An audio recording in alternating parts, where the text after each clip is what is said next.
শেষী বরদাকে দেখেই মূর্ছা গেলেন এক তন্ত্রসাধক। কেন, কি হয়েছিল তার? ঝাঁপির ঢাকনাটা খুলে দিতেই ফনা তুলে দাঁড়ালো বিষধর কালকেউটে। সকলে আতঙ্কে ছোটাছুটি করতে লাগলো। কি হলো তারপর জানতে হলে ভিডিওটি দেখতে থাকুন। আসল ঘটনাতে ঢুকবার আগে পরিপ্রেক্ষিতটা একটু আলোচনা করে নিই, তাহলে ঘটনাটা বুঝতে সুবিধে হবে। মেদিনীপুর শহর থেকে ভাদুতলা হয়ে 5 কিমি দূরে প্রাচীন ঐতিহাসিক কর্ণগড় মহামায়া মন্দির।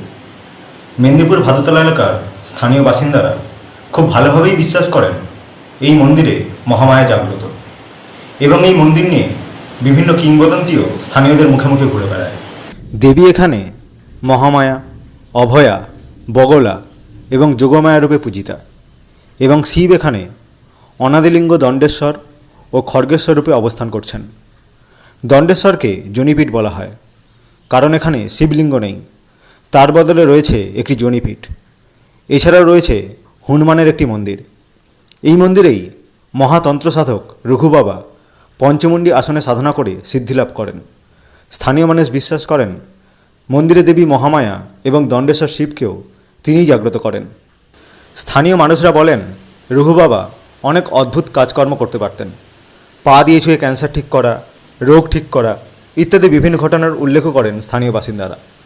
বলা হয় দক্ষিণেশ্বরে যেরকম শ্রীরামকৃষ্ণ, তারাপীঠে যেমন বামাখ্যাপা, তেমনি কর্ণগড় মন্দিরে রঘু বাবা। দেখতে গেলে কর্ণগড় মন্দিরের প্রাণপুরুষ। কর্ণগড় মন্দিরে মহামায়া মন্দিরের ঠিক সামনে বর্তমানে সেই মহাসাধক রঘু বাবার একটি প্রস্তর নির্মিত বিগ্রহ স্থাপন করা হয়েছে। সালটা ছিল 1961। মেদিনীপুরের ভাদুতলার রাস্তা দিয়ে শেষী বরদা এবং তাঁর সাথে দুলাল মজুমদার দা এবং ব্রজগোপাল গুরুদা হেঁটে হেঁটে চললেন কর্ণগড় মন্দিরে। রঘু বাবা তখন দণ্ডেশ্বর মন্দিরে শিবের আরাধনাতে রত। শেষী বরদার পা মন্দির অঙ্গনে পড়তেই দেখা গেল রঘু বাবা বেরিয়ে এলেন, এবং শেষী বরদাকে দেখেই মূর্ছা গেলেন। কেউ রহস্য বুঝল না। জ্ঞান আসতে শেষী বরদার পায়ে লুটিয়ে পড়ে রঘু বাবা বললেন, এতদিন যার সাধনা করেছি আজ তার দেখা পেলাম, তিনি স্বয়ং এলেন আমার কাছে। তারপর শেষী বরদাকে খাওয়ানো ইত্যাদি অতিথি আপ্যায়ন করতে ব্যতিব্যস্ত হলেন। রঘু বাবার ভিতরের ঘরে আজও শেষী বরদার একটি ছবি রয়েছে। অনেক স্থানীয় মানুষ বলেন তিনি সেদিন শেষী ঠাকুরের দীক্ষাও নিয়েছিলেন।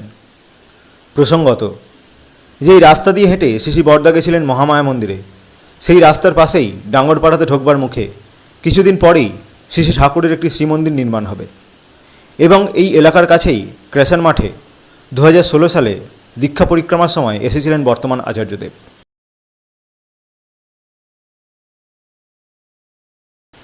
দেওঘর আশ্রম। আশ্রমে এক সাপুড়ে এসেছে খেলা দেখাতে। ভিড় জমে গেল। আশ্রমবাসীদের সাথে শেষী বরদাও খেলা দেখছেন। অনেকগুলি ঝাঁপি, বিভিন্ন ঝাঁপি খুলে বিভিন্ন রকম সাপ বের করে খেলা দেখাতে থাকলো সাপুড়ে। কিন্তু একটি নির্দিষ্ট ঝাঁপি বন্ধ হয়ে পড়ে রয়েছে, সাপুড়ে কখনো খুলছে না। শেষী বরদা সেই ঝাঁপিটার দিকে আঙুল দেখিয়ে বললেন, ওতে কি আছে, ওটা খোল। সাপুড়ে বলল, দাঁত না ভাঙা বিষধর সাপ আছে বাবু, কালকেউটে। শেষী বরদা বললেন, খোল না দেখি। সাপুড়ে বলল, ওটা খুলতে বলবেন না বাবু, ভয়ানক সাপ। বরদা তবুও দেখতে চাইলেন। অগত্যা সাপুড়ে সেই ঝাঁপি একটু ফাঁক করতেই বিষধর কালকেউটে ফনা ধরে দাঁড়ালো এবং বেরিয়ে এদিক সেদিক যেতে লাগলো। সবাই আতঙ্কে এপাশ ওপাশ ছুটতে লাগলো।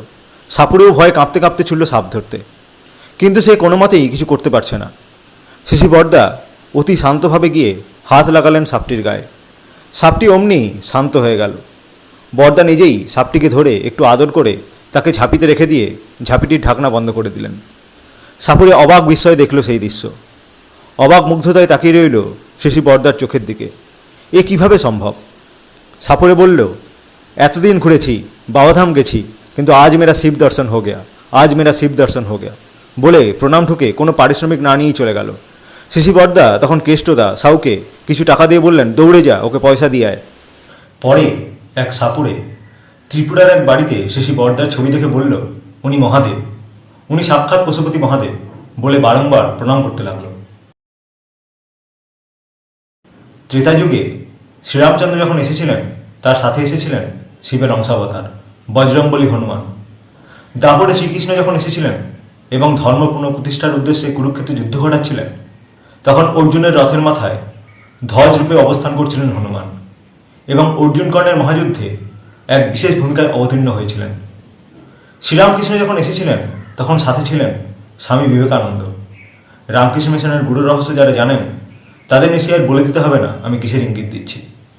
তারপর শশী ঠাকুর, সাথে এলেন শশী বর্দা, লীলা অব্যাহত। সত্য হলো আগ্রা দয়ালবাগের সেই ভবিষ্যবাণী, দয়াল একবার আয়েঙ্গে, বাপ বেটা মিলকে লীলা রচাएंगे।